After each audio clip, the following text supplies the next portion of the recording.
by a police officer, and the police officer said, at the end of the day, we all just want to go home safe. I'd really hate it if I had to hurt one of you.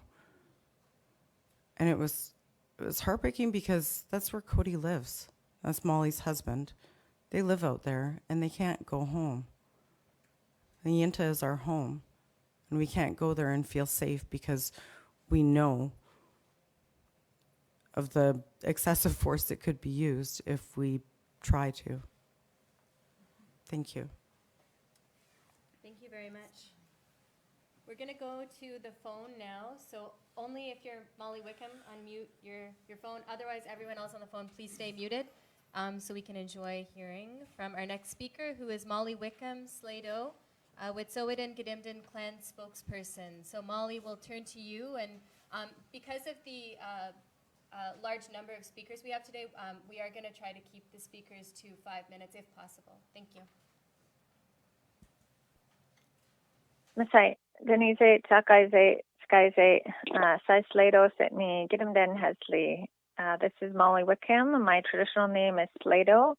I just want to start off by thanking the Coast Salish and the people there of those lands for hosting this event. BCCL, UBCIC, all of the speakers that are there today, my sister Delee and Takaya Blaney, and really want to highlight the amazing work that the Indigenous youth have been putting into supporting us, and want to take this opportunity to just recognize everything that's been going on and all of the work that you've been doing, the commitment to our struggle and to, this unwavering support.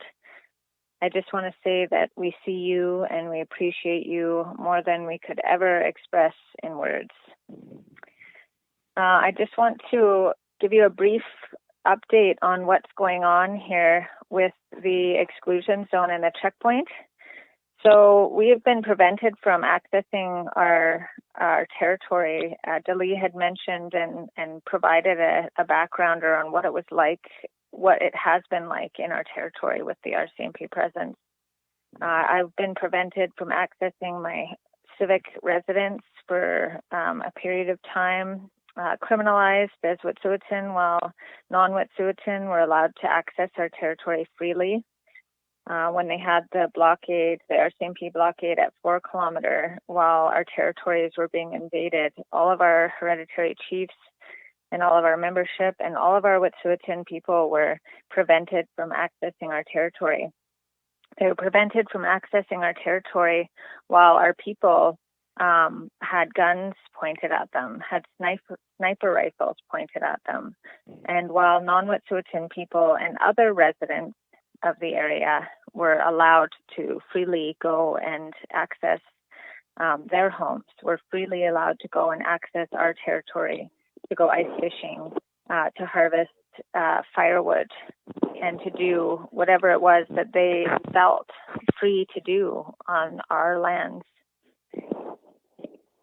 I want to address the fact that the exclusion zone is now down. However, people need to be aware of the fact that the RCMP continue to target and harass our Wetsuweten people and our guests. They continue to act disproportionately to their said goal of public safety, and they continue to arbitrarily and unlawfully detain and arrest people on our territory. We had an incident just yesterday where one person was threatened with arrest and detained for getting firewood for one of our camps. There was another incident where a supporter was arrested, targeted, followed by the RCMP from the territory, and then illegally arrested for, they claim, having not had proper documentation to be in Canada, to have crossed the border after they've given the RCMP their Canadian driver's license and passport. These are just a couple of examples of what we've been dealing with on a continuous basis. So although the exclusion zone is down, although the checkpoint is down, the RCMP continue to monitor and heavily surveil our people coming into our camps, coming into our homes, shining lights into our faces, identifying and surveilling and recording information about every single person that comes and goes from our territory. I want to also address, just for a moment, I know it's going to come up, and I want to just make one short statement about the announcement this morning from Bill Blair about the RCMP having met our conditions and that the barricades should come down. The RCMP clearly have not yet vacated or officially engaged with our hereditary chiefs, with our government. Respectfully, our chiefs and our clans require full engagement on this issue immediately, and it's suspicious to me that government and RCMP would publicly state that they've met our conditions without having spoken to our hereditary leadership, to our traditional governance. It feels a lot like a media strategy in an attempt to diffuse the direct action from coast to coast that we've been seeing in support and solidarity of the Wetsuweten people. The CISO office, the Community Industry Safety Office that is illegally occupying Gidimt'en territory, was never permitted to be there. They've engaged in very gross abuse of power on our territories for the last year, and these complaints have come out, since the attack on Wetsuweten territory started again. But this has been an ongoing issue for us for the past year and continues to be an ongoing issue every single day out on our territory. And so to say that the office would be moved and that the conditions are met, I think is overreaching and overstepping, and especially indicative of the fact that they haven't actually talked to our traditional governance, our leaders, and had that discussion, and are prematurely attempting to diffuse any sort of direct action all across the country. It's disrespectful.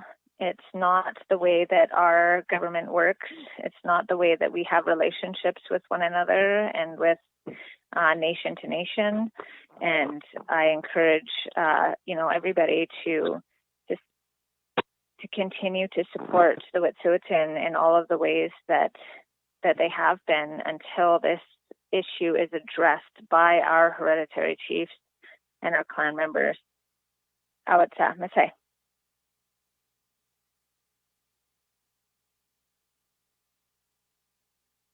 Mute your handset until we go to the question portion of the press conference.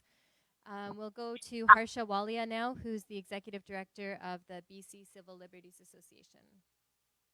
Thank you all for being here today. I also want to start by acknowledging we're on unceded Coast Salish territories, the lands of the Musqueam, Tsleil-Waututh, and Squamish people, and give my thanks for being here on their lands. I also want to send my greetings to all the Wetsuweten people who are watching in, Sister Sleydo, who just spoke, and all the hereditary chiefs who I know are watching from out east right now. I want to start by saying that BCCLA, the British Columbia Civil Liberties Association, which is the country's oldest and largest civil liberties and human rights organization, stands in full support of the Wetsuweten. We affirm Wetsuweten jurisdiction, Wetsuweten governance, and the stance of the hereditary chiefs in protecting their yinta and all of the actions that they've taken in accordance with their governance system and their laws. I'm speaking here specifically about the complaint. That's what my comments are going to be focused on here today. The complaint that we made to the CRCC chairperson. So last month on January 29th, and then in an urgent follow-up letter that was also issued on February 9th, Wetsuweten hereditary chiefs, the BCCLA, and the Union of BC Indian Chiefs filed a complaint to the chairperson of the Civilian Review and Complaints Commission for the RCMP. The CRCC is an independent civilian oversight body over the RCMP. In our letters, we urged the CRCC chairperson to launch a chairperson-initiated complaint and public interest investigation regarding the improper and unlawful actions of the RCMP in implementing and enforcing a checkpoint and exclusion zone in Wet'suweten territory. So I want to be speaking today about the response that we received to our complaint. So first I want to thank Chairperson Micheline Lahaye for very promptly, really quite unprecedented, responding to us within a matter of few weeks, and for acknowledging that the issues that were raised were actually of significant public interest. We know that people across the country are very closely watching the events that are unfolding in Wet'suweten territory. So to let people know what they can find in the complaints or in the response to the complaints, media has copies of it. There will be copies of it also available on our website shortly after this press conference. The chairperson of the CRCC has decided not to initiate a public interest investigation at this time.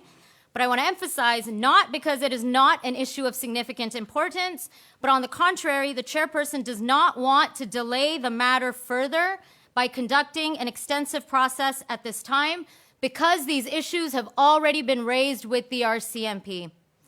So in brief, a range of issues regarding enforcement of injunctions, use of arrest powers, the role of RCMP in policing Indigenous land defenders, access restrictions, exclusion zones, and stop checks were raised in an interim, not yet public report with 37 findings from the CRCC to the RCMP regarding the RCMP's response to anti-shale gas land defenders in Mi'kma'ki territories in New Brunswick in 2013.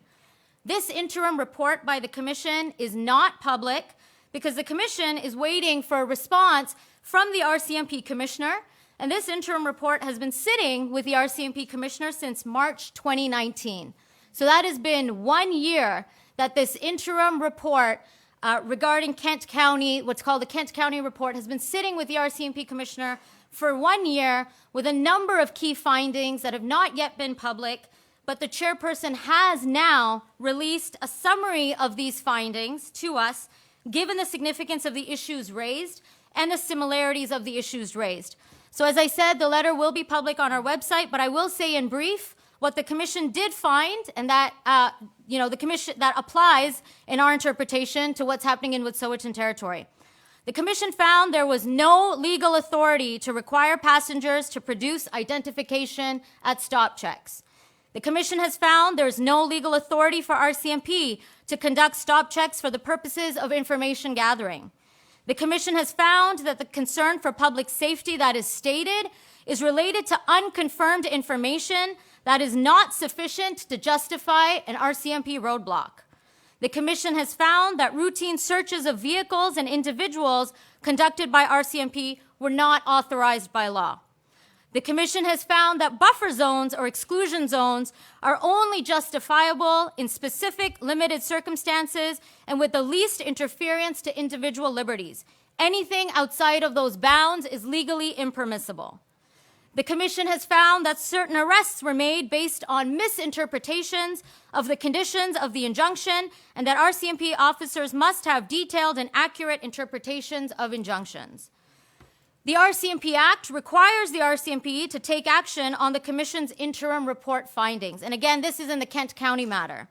What is incredibly disturbing about this letter from the chairperson is that, again, the RCMP has been aware of these very same issues since March 2019.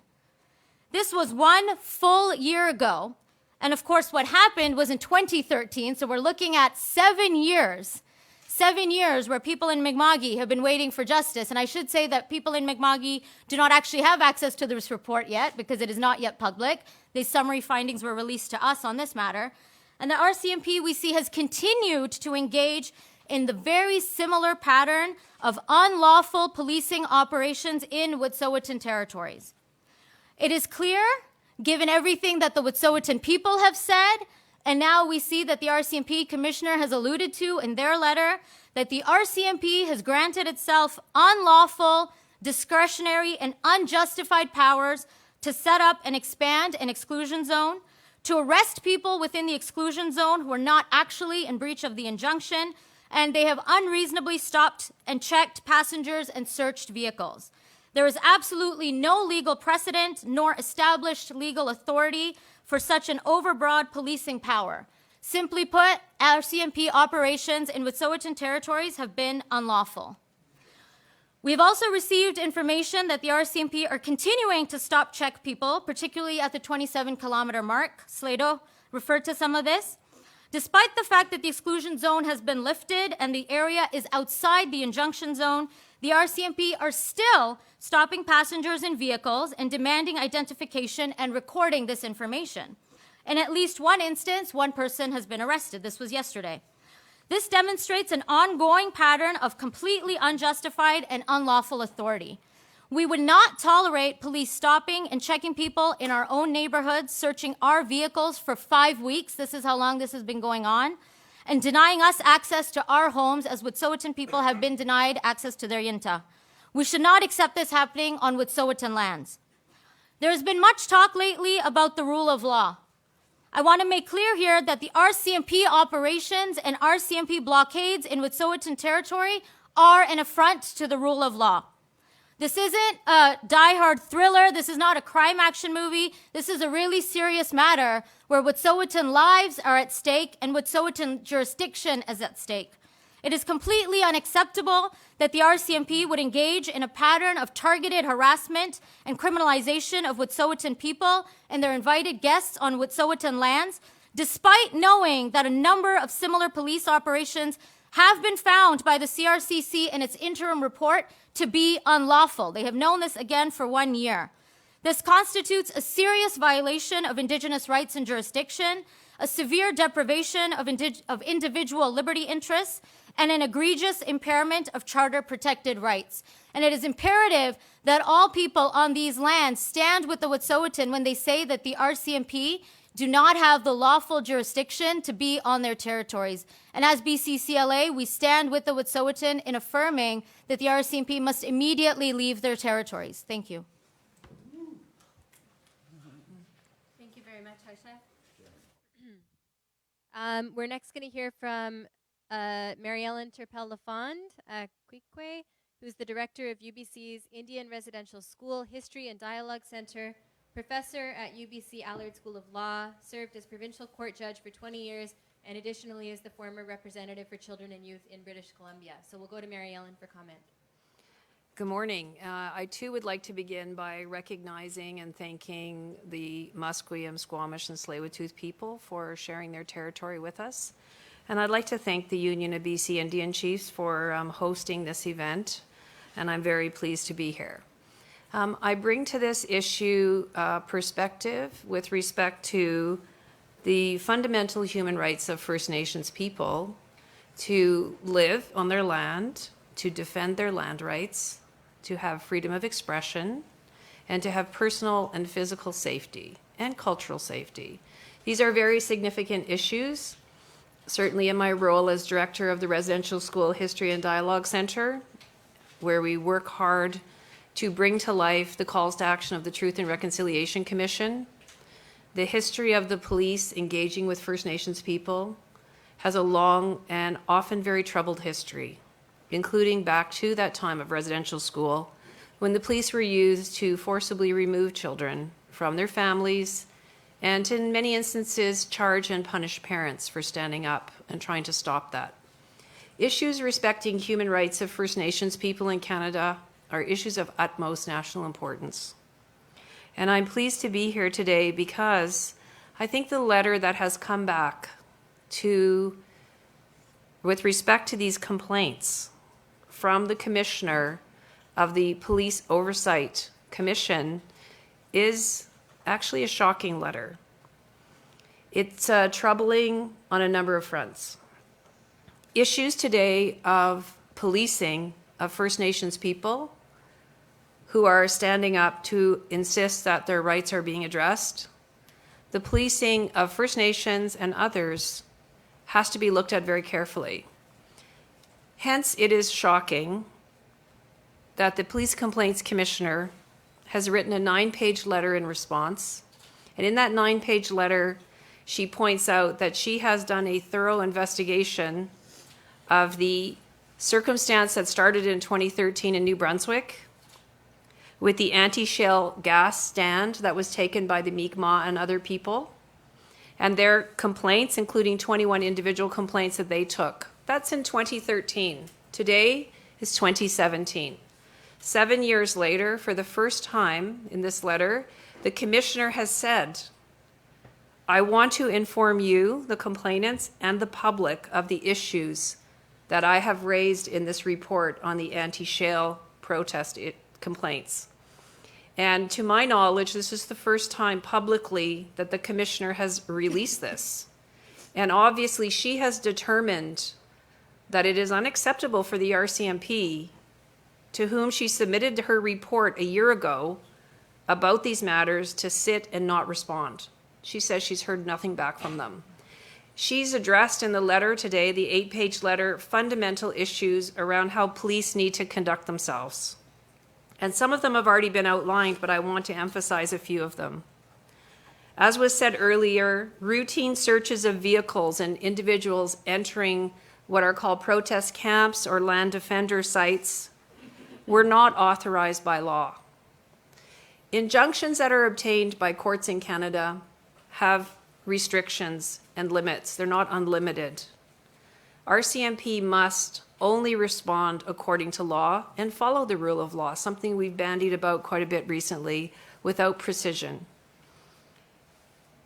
The oversight body for the RCMP has said that they have conducted and produced an over 100-page report on the behavior of the RCMP in previous situations.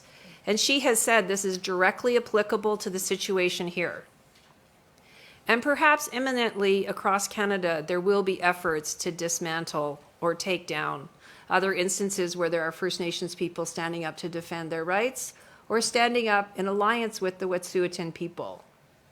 It is extremely important in a matter of national interest that policing practice be clarified so that the rights of First Nations people are respected.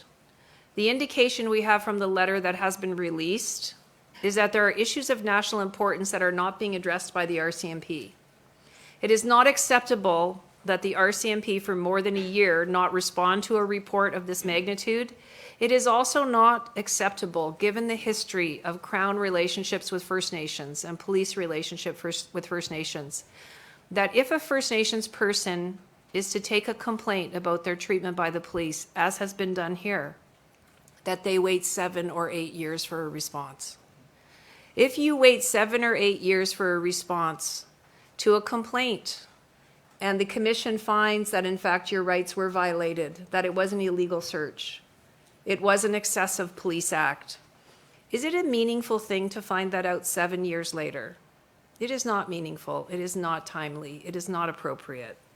It is extremely important that there be clarity about what are buffer zones, what are exclusion zones, whether or not a broad-based police effort on the ground in First Nations territories is justified.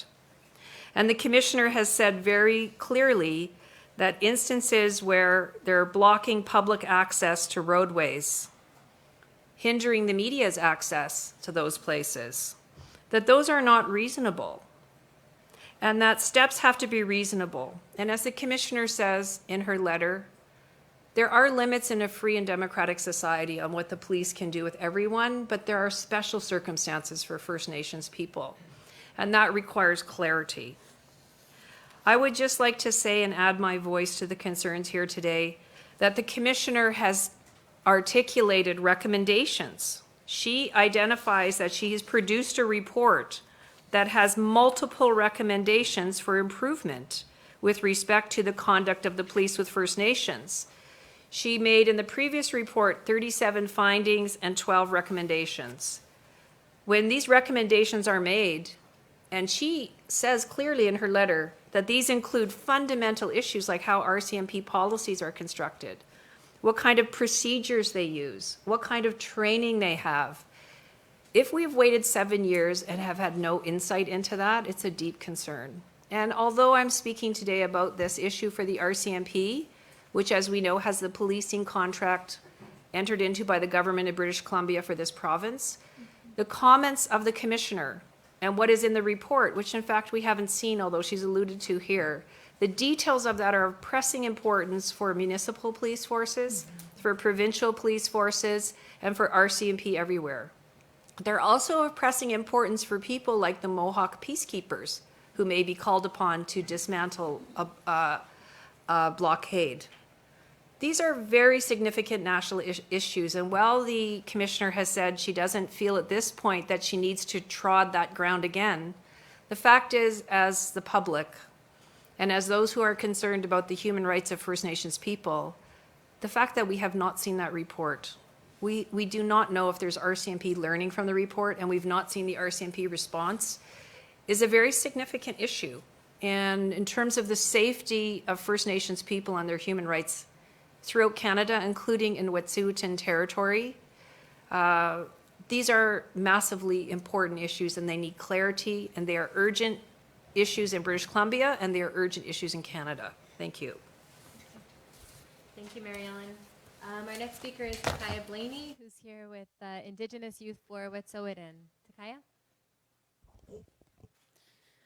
Hello, my name is Takaya Blaney. I am 19. I'm from the Tla'amin Nation, and I'm an Indigenous youth that's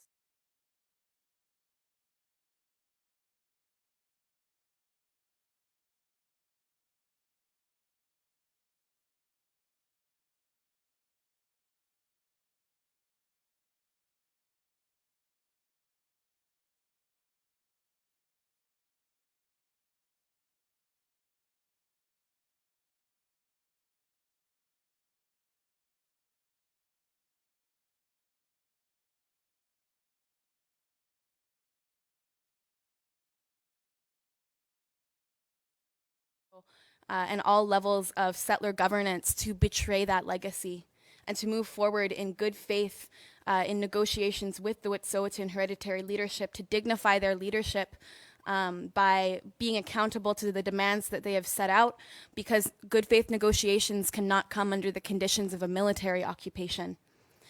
Last week, Indigenous Youth for Wet'suwet'en peacefully occupied the ceremonial entrance of the BC Legislature building, and for the first time in Canadian history, interrupted the gross display of colonial pageantry of that entrance for the throne speech, laying out the red carpet for the Lieutenant Governor to celebrate the military occupation of Canada. Meanwhile, Indigenous matriarchs had just been forcibly removed from their own territories, their protocols and their ceremony desecrated by Canada. While that was happening, Indigenous youth were occupying Dan Vandal's office in Winnipeg, Manitoba, Minister of Northern Affairs.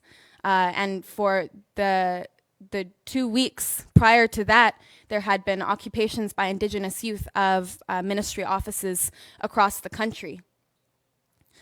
The military invasion, taking Indigenous lands at gunpoint, aerial surveillance, intimidating leaders in their own homelands, and doing so with a piece of paper, with an injunction that has no authority over unceded traditional lands. It's not an isolated incident, as we see from this report. RCMP have a long legacy of terrorizing and going beyond their jurisdiction to assist industry in exploiting Indigenous lands. And we, as Indigenous youth in these cities across the country, are facing similar criminalization from injunctions, like the one recently set out in Victoria that says that we're not allowed to protest in any area that's habitually frequented by any members of government. The scope of that is so broad. It's unconstitutional. As Indigenous people anywhere, we should not be barred from peacefully occupying Indigenous lands. So we hold Canada accountable, because we know that when government makes announcements that they're going to withdraw RCMP without having even consulted with Wet'suwet'en hereditary leadership, it's a performative media strategy. And as an Indigenous youth, we know that we cannot rely on promises that have been broken time and time again. As an Indigenous youth, I was a child when reconciliation was emerging into our public vocabulary, and I watched it die. I watched it die when Wet'suweten lands were raided and matriarchs were arrested. And so we declare as Indigenous youth that reconciliation is dead, and we hold Canada accountable to go beyond a performance in their commitment to uphold Indigenous rights and Indigenous sovereignty. And we will continue to peacefully occupy spaces and demand that Coastal GasLink and RCMP are fully withdrawn from Wet'suweten territories, that good faith negotiations that don't rely on coercion are prioritized by Canada, because this sets a shameful precedent. Canada's behavior towards Wet'suweten and towards Indigenous people nationally who stand in solidarity with them sets a shameful precedent. But once again, a victory for Wet'suweten is a victory for us all, and so I would just like to raise my hands to Wet'suweten peoples. Thank you. Thank you, Takaya. Our next speaker is Grand Chief Stewart Phillip, the President of the Union of BC Indian Chiefs. Walia Haskell, Pisnaksil, Esquis Asiut. I want to begin by acknowledging the Tsleil-Waututh, the Squamish, and the Musqueam peoples, on whose territory we have the privilege of gathering here this morning. I would also like to convey our warmest greetings to the Wet'suweten hereditary leadership, to the matriarchs, and in particular to the Indigenous youth across Turtle Island who have stood in complete and solid solidarity with the Wet'suweten people and have forcefully spoken out against the paramilitary tactics of the RCMP, the occupation forces that are taking place in Wet'suweten territory, and the shameful and disgusting fact that the RCMP actions are very mercenary in nature, acting on behalf of Coastal GasLink, as opposed to protecting the broad interests of all parties involved in these very, very volatile issues. The report that has been released is absolutely explosive, it's shocking, and again, incredibly shameful in today's world of the UN Declaration on the Rights of Indigenous Peoples. We are at a crossroads in this country in regard to what this all represents. And we need to move out of the colonial, neo-colonial shadow of the notion of exploiting the land and commodifying the land, as opposed to caretaking and stewardship of the, this beautiful place that we describe as Canada and British Columbia. And we need to understand that the UN Declaration is of utmost importance in terms of what it represents to bring forward Indigenous law and Indigenous legal institutions to stand alongside the other systems of law that exist in this country. It is not a case of colonial law superseding Indigenous law or Indigenous institutions. Indigenous law is enshrined in our languages, in our Indigenous languages. It's enshrined in our culture and traditions. It's taught to our children at the very youngest age, and that is our responsibilities to Mother Earth, to the lands and the waters. And Indigenous people are simply carrying out our own laws and our own traditions as we are taught by our knowledge keepers. And to have those activities criminalized by governments and by the RCMP and suffer the brutal repression that we've witnessed time and time again in this country is absolutely unacceptable.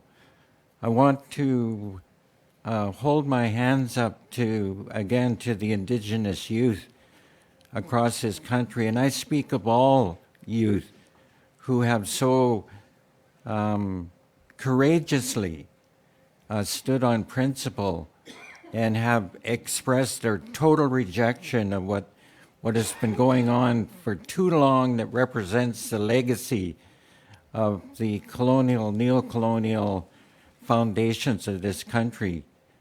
And again, I say we are at a crossroads where we need to redefine what this country stands for.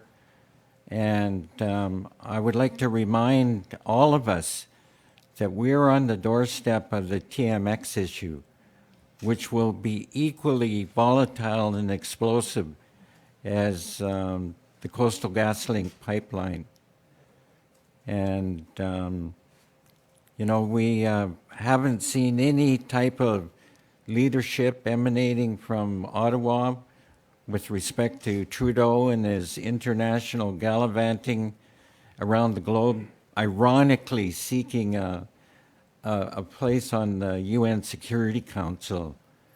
And we have John Horgan, in his arrogance, refusing to honor the Wetsuweten hereditary leadership with his presence and to meet. So we call on the governments, and I agree with Jody Wilson-Raybould, where she suggested that Prime Minister Trudeau hop on a plane, pick up Premier Horgan, and go to Smithers and meet with the hereditary leaders. This is going to be a very protracted, volatile, intense days ahead. So I want to thank everybody for being here this morning. Thank you, Grand Chief. Our last speaker is David Suzuki. Everyone knows him. Broadcaster, co-founder of David Suzuki Foundation, recipient of the Order of Canada, and repeatedly voted one of Canada's most trusted people. So let's hear what he has to say. That was a few years ago. Thank you. I do want to thank the Musqueam, Tsleil-Waututh, and Squamish people for having cared for these lands for so long that we're now sitting in. I know that you guys all want a 20-second clip but that's not about what I'm going to give you today, I'm afraid. All Canadians, but especially politicians who we elect to lead us and protect us, protect our future, should be grateful to the people at the Unistoten camp and the Wet'suwet'en hereditary chiefs who support them. This is not, to me, about pipelines or jobs or the economy. It's, as Chief Stewart says, it's about how we live on this planet and what matters most. Today, our society and government are driven by a corporate agenda, which is to keep the economy and profits growing above all else. Canada is a nation built on extraction of forests, minerals, fish, fossil fuels, as well as air, water, and soil. But in our exploitation of these resources, there has been no responsibility to protect and ensure them for future generations. This has to end, because this attitude has driven us into a human-induced period of mass extinction and climate change that now threatens the very future for our children. For the biosphere to continue to be productive for future generations, we must move to a profoundly different path, built on a recognition of and gratitude for nature's generosity, and acknowledge then our responsibility to protect and nurture the natural world, which gives us our lives and livelihood. Wet'suwet'en people, like Indigenous people around the world who cling to their cultural values, offer a perspective on our relationship with the land that the rest of us desperately need at this moment. Let me explain why this is so urgent and why people are now driven to acts of civil disobedience. In 1962, an environmental movement was inspired by Rachel Carson's book, Silent Spring, about the dangers of chemical pesticides. Scientists had known at this time about the warming effect of greenhouse gases since 1824. And for more than 100 years of research, the basics of global warming were well understood.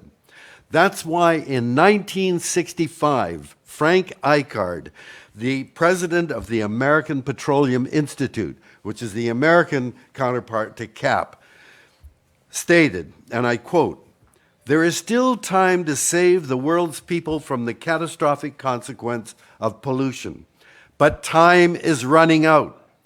Carbon dioxide is being added to Earth's atmosphere by the burning of coal, oil, and natural gas at such a rate that by the year 2000, the heat balance will be so modified as possibly to cause changes in climate beyond local or even national efforts." 1965. In 1970, the first Earth Day was held. In 1977, James Black, the lead scientist for Exxon, reported, "There is general scientific agreement that the most likely manner in which mankind is affecting the global climate is through carbon dioxide from the release of burning of fossil fuels." And 5 years later, Exxon scientists concluded heading off potentially catastrophic events would, quote, "require major reductions in fossil fuel combustion."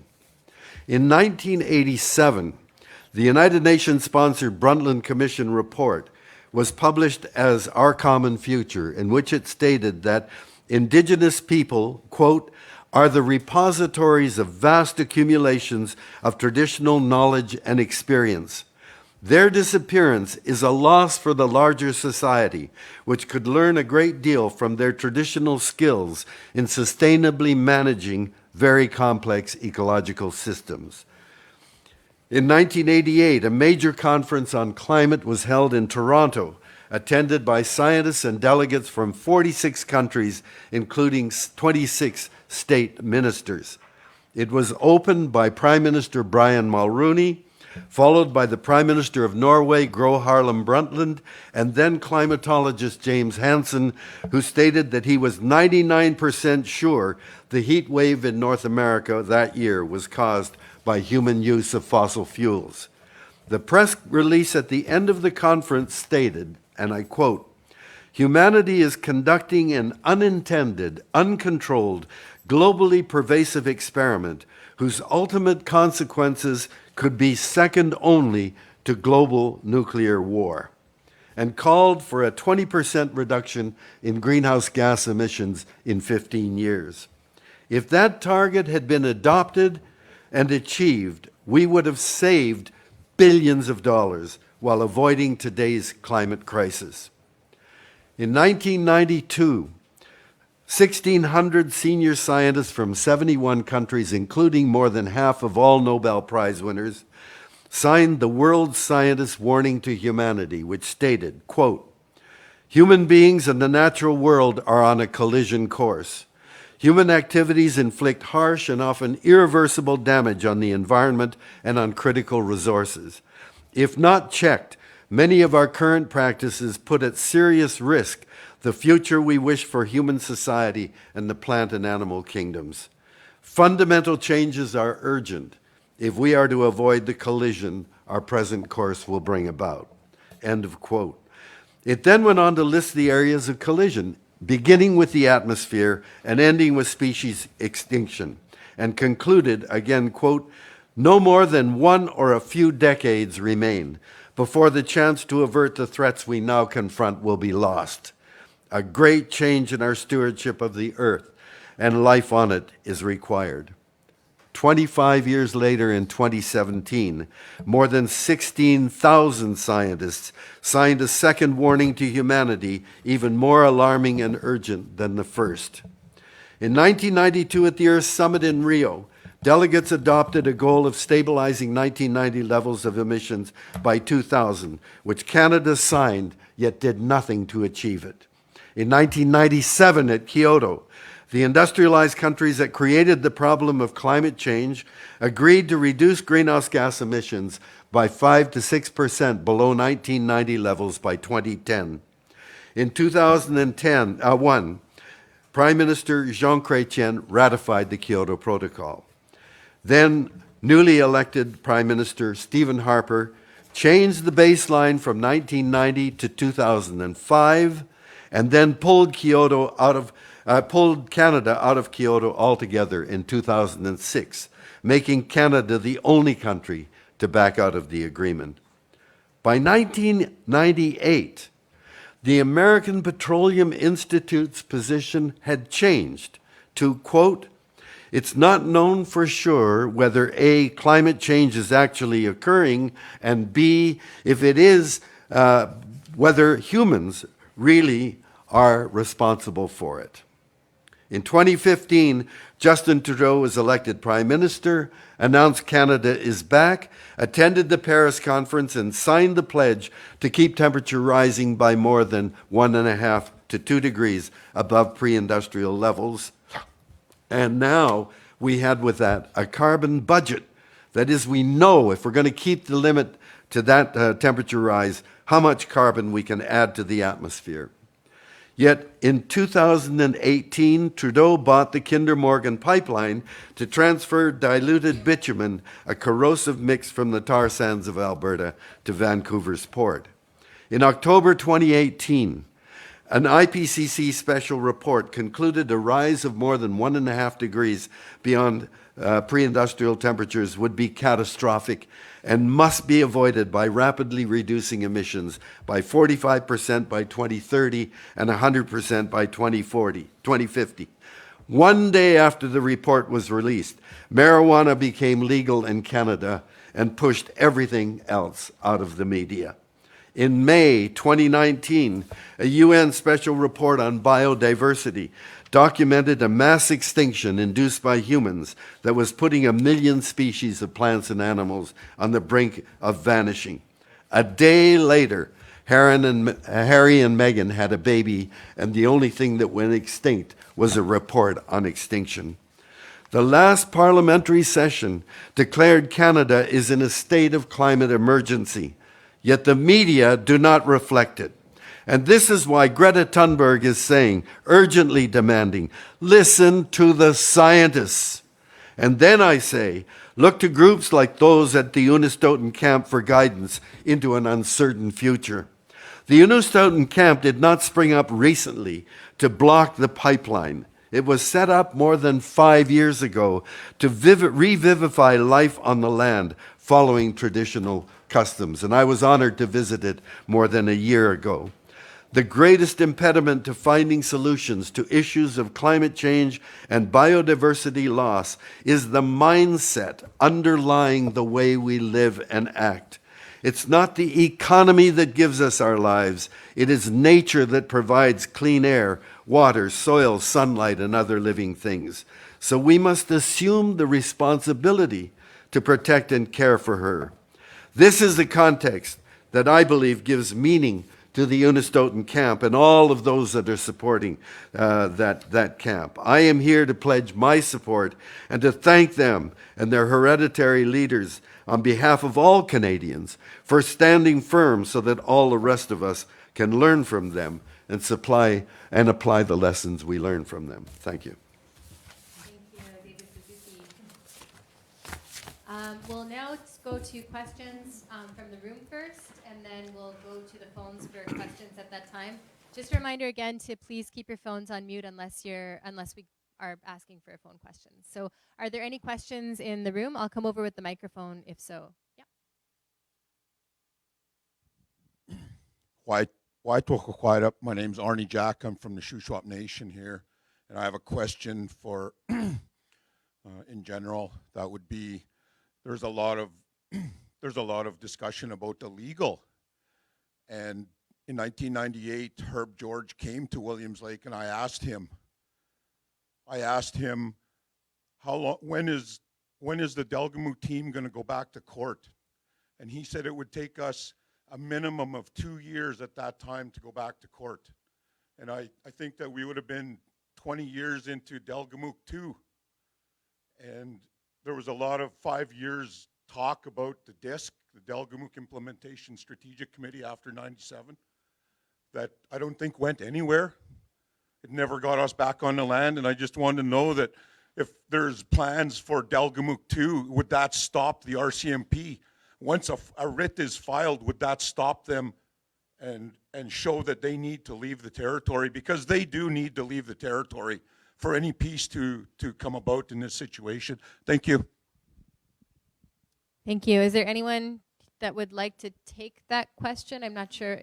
Mary Ellen? Okay, thank you. I just wanted to say that I appreciate the question, because you're right that on Delgamuukw there are established rights of the Gidimt'en and Wetsuweten peoples in their territories that were recognized in the highest court in Canada.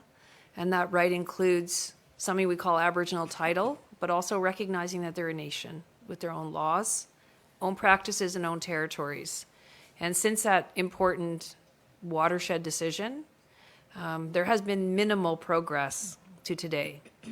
I can't speak about all of the processes that have been in place, but certainly can speak to the issue of impatience, and also join forces with Grand Chief Stewart Phillip in lifting my hands up to young people who carefully pay attention to this, respect their leaders, who are speaking on behalf of rights and title holders in that territory with established rights. And the issue of policing in the territory is very significantly different than other places because there are established rights of First Nations peoples. And again, I would just say that the Police Complaints Commissioner that wrote back today acknowledges that in her letter, that police must take initiatives to understand and become educated about the rights of First Nations people, about the culture, the land, and knowledge about it before enforcing outside laws on them. So this is the standoff position we are in Canada, is there's a lot of work has been done by the chiefs and leadership of Wetsuweten, and it has come to this point where the police need to, of course, retreat, but also need to become much more educated and respectful and supportive toward the rights of the Wetsuweten people, and of course toward the rights of all First Nations people in Canada, because it's important what the Wetsuweten people are doing, and it's important what the young people are doing to stand up and say it's taken far too long to address this properly. And clearly not another young generation will allow this to pass, like people of my generation who have been involved in this for more than 35 years and have seen very limited progress. Thank you. We're also going to hear from Delee, and then we'll go to a next question. I just wanted to say with Delgamuukw, when we didn't move on that, or when things didn't start happening right after, I think part of that is part of the reason is being understood and seen today. Like, the colonial system isn't working for us, and so even if we were to go back in and start discussions about implementation of our constitution and whatnot, it's still not being recognized. We've been out on those lands forever, and they recognize that portion in Delgamuukw. They used our hereditary chiefs as the witnesses, and they're not acknowledging that the hereditary chiefs are the authorities on those territories today. And we, at a very strategic time, we saw the provincial government put out a notice that they were entering into title talks with us. And it was right at the time that there were a number of actions set to happen all across Turtle Island. And they released this statement saying they're entering into title talks. Then we watched John Horgan come into our feast system. And we have Collisette, one of our matriarchs, is standing at the front of the feast hall. She's standing talking, and he's sitting talking to Scott Fraser, not listening. And Nemox gets up and is explaining why we're collecting money for a spill. And John Horgan is up walking around. Tlatan from Unistoten is standing at the back where the high chiefs stand. And she's talking. And he's taking selfies with somebody. So, we've seen that no matter what we say, and when we talk about the possibilities of entering and engaging in in more interactions or a relationship with the colonial system, it just hasn't been working, and it's very clear that there's a lack of respect. And so that's why it's so important for groups like our Indigenous youth, for all of our allies and supporters to be stepping up and saying that they're not going to sit back and allow this to keep on occurring. I'll say one quick thing, Arnie, on that. And I don't know if people have seen this, but it's really important information. About 2 weeks ago, the Narwhal released a number of freedom of information requests that were a follow-up to Delgamuukw to see what the provincial government and federal government were doing. And those FOIs revealed that at the provincial level, a team was set up to follow up on Delgamuukw, and basically it was a seed and release and surrender team, where the provincial government and the federal government, instead of looking to Delgamuukw as a precedent set, a legal precedent at the Supreme Court of Canada to affirm rights and title, instead wanted to ensure economic certainty. This team was made up of corporate lobbyists and the provincial government and the federal government to basically ensure certainty for corporations, and a team that was set up to undermine Delgamuukw at the provincial and federal government level. So I think for reporters, it's really important to look at these FOIs, to look at the pattern that undermined the precedent set by Delgamuukw, and the very long pattern for, of course, much longer, but really since Delgamuukw, to enforce a seed, release, and surrender platform of conducting Indigenous rights and title talks and negotiations. And so this was at both the provincial and federal government levels, in the Aboriginal Affairs departments at both levels. I only say this. I'm just gonna, do you want one quick follow-up? Okay. Yeah. Clearly that I only say this because there's been legal action recently that the chiefs have taken, and we have Don Ryan from the Gidimt'en, and I know he's from a different nation, but he came to our territory and he said that don't bother with the injunctions, just start the Delgamuukw too. And I know that it was a different time then, because the chiefs of the Gidimt'en and the Wetsuweten, it didn't look like they were ready to go back to court together. But I was there that day when the chiefs came across the bridge. I was there. And they said it was the first time that they'd ever come together like that. And since they are together, it would only make sense to start the writ today, to show the RCMP. Like, isn't that a feasible course of action? Like, it's only one course of action, but it's only something so simple that can be carried out with the writ, like what Delgamuukw did in Guja in 2002. Thank you. Thank you so much. Okay, we're going to go to a couple more questions on the floor. If possible, maybe direct your question to someone. Hi, Amy Smart, Canadian Press. This is sort of a double question. One, given that it's been out there for a year, do you have any concerns about the power of this commission to compel any action? And two, there are a number of other findings in this letter. I'm wondering if you think they apply to this case too, such as that the police had reasonable grounds to arrest people for various offenses, the force used was necessary and proportional, and they understood and applied a measured approach. Thank you. I'll probably go to Harsha or Mary Ellen. Yeah, on the latter issue, I think the piece that applies is that the arrests that were made for breach of injunctions, those ones clearly did not apply. All of the arrests that were made in Wet'suwet'en territory, all of the charges are civil contempt charges. None of them are offenses that relate to the criminal code. In Mi'kma'ki, there was a range of offenses that people were charged with, but absolutely the piece that applies is the fact that the police did not understand the terms of the injunction, and that a number of arrests that were made for breach of injunction were actually made in areas where the injunction does not apply. The exclusion zone is far wider than the injunction zone, and we're seeing this play out in the courts right now in Smithers and Prince George with respect to these civil contempt charges for breach of injunction in areas where people actually were not breaching the injunction. So I think that's the relevant piece. And in terms of, the broader question about the powers of the CRCC, absolutely. It begs the question about what the power of the CRCC is. I mean, the chairperson has made it clear that they're waiting for the past 1 year to get a response from the RCMP commissioner. It's also clear that the RCMP, despite having this report for 1 year, do not seem to have changed their course of action when it comes to policing operations on Indigenous territories. And there is certainly an ongoing question about how effective the CRCC can actually be, if they can compel action or not. And the commissioner has made it very clear that the recommendations that they're making are remedial in nature. The RCMP are obligated under the RCMP Act to take action on them, but the CRCC cannot compel that action. I would just add to that. I think this letter suggests that there's a very serious problem that the civilian oversight of the RCMP does not work. Mm-hmm.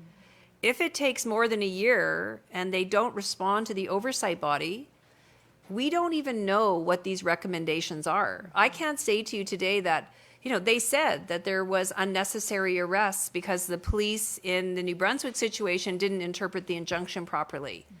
Well, this is exactly what we're facing in British Columbia and elsewhere right now, is how do you interpret the injunction? Mm-hmm. And how do you go forward? Not to mention the Police Complaints Commissioner said that there needs to be fundamental policy and other reform. Well, the Minister of Public Safety for Canada, is that good enough in Canada that we can have civilian oversight of the RCMP where it's really not oversight? Like, is it oversight if 7 years later you don't know what actually happened?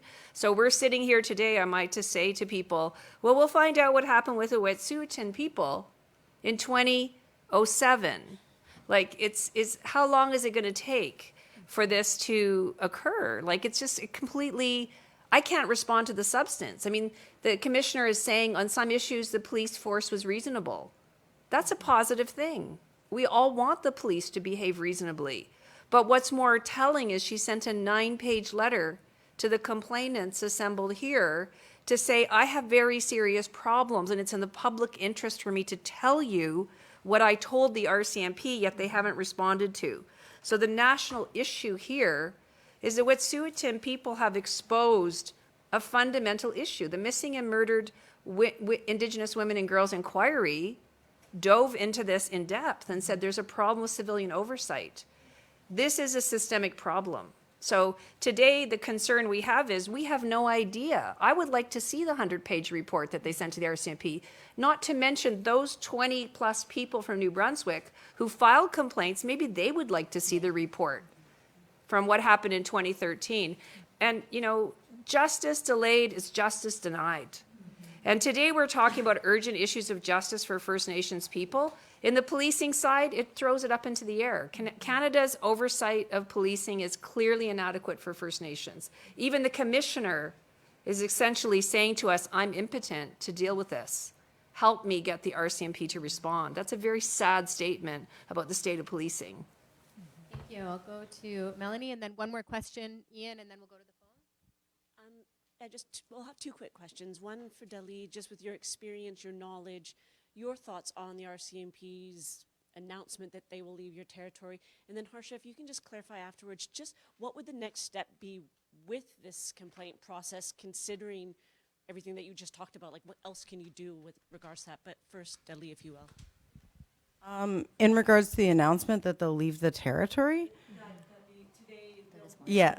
Oh, no, I know. I'm just saying it in disbelief because I do not believe it, and I won't believe it until literally they have moved out the CISO office. They have a surveillance camera with a huge floodlight at the bridge at 44 at the Gidimt'en site.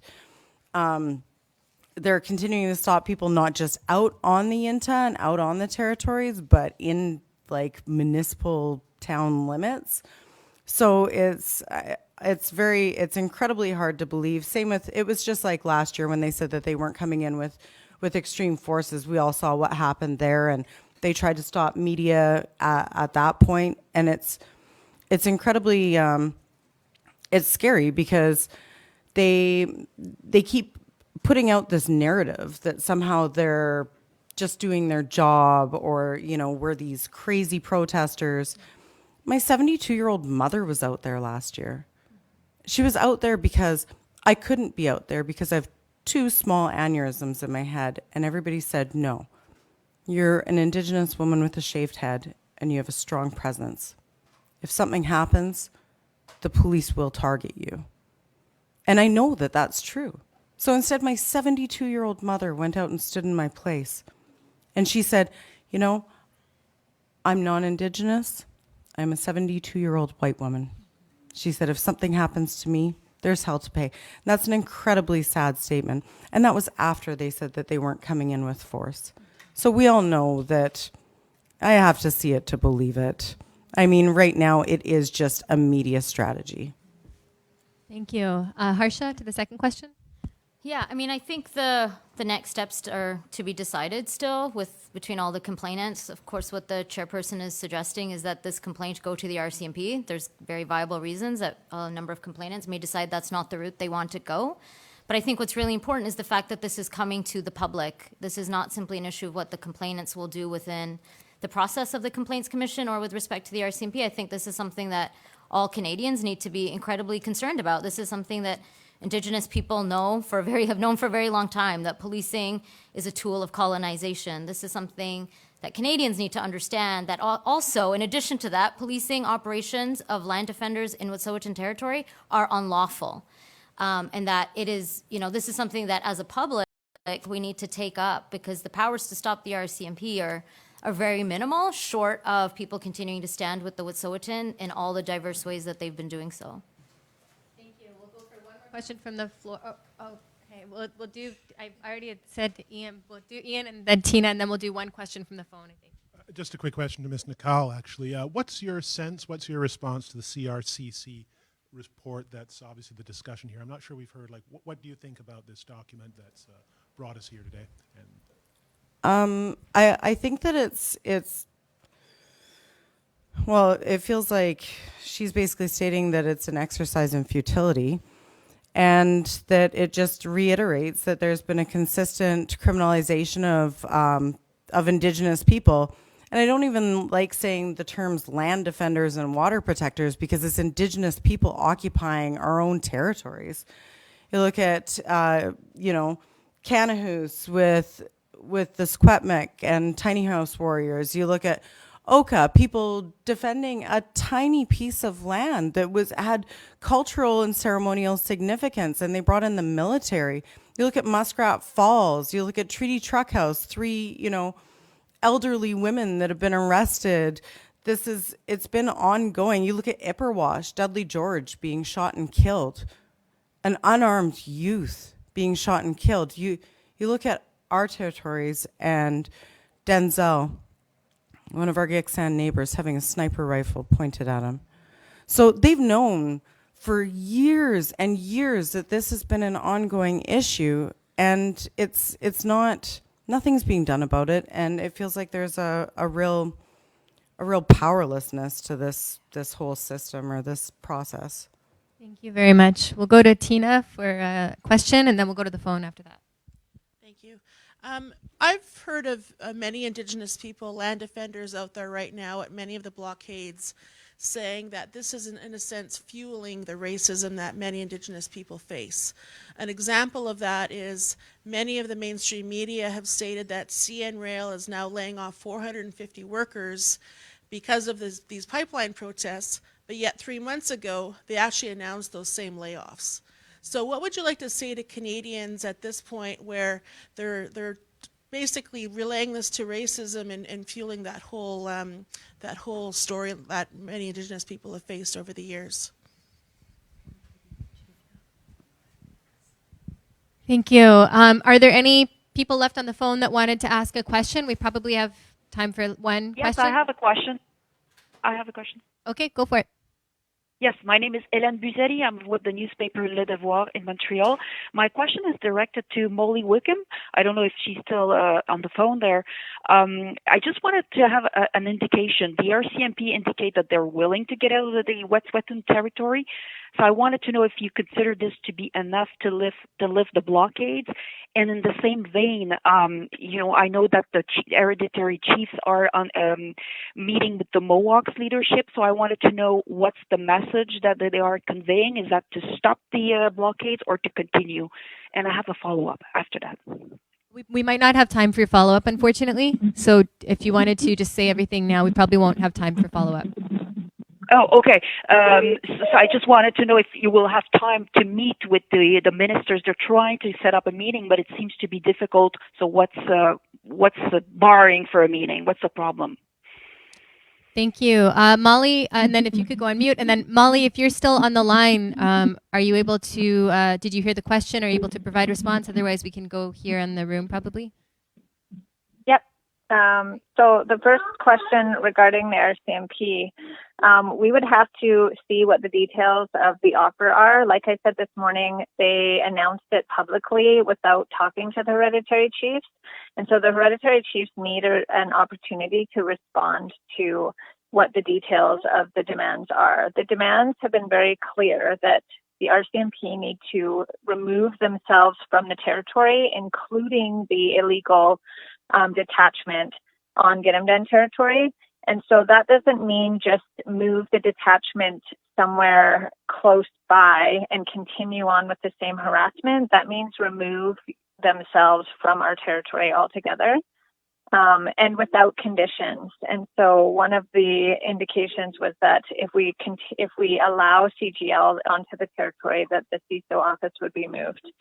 And the other condition that the hereditary chiefs had was that CGL delay and temporarily stop any construction activities while discussions were going on. So the chiefs have been very clear. Levels of government haven't come to the table with anything significant. They've been calling chiefs individually, which is not how we do business. We did do business by talking collectively about the issues. And so until that happens, we're in the same position. And, Wetsuweten are not in a position to tell any other nation that they need to stand down. And it's been clear and clearly communicated what the demands are for the Wetsuweten and for other nations who are standing in solidarity, that they will not stand down until these conditions have been met.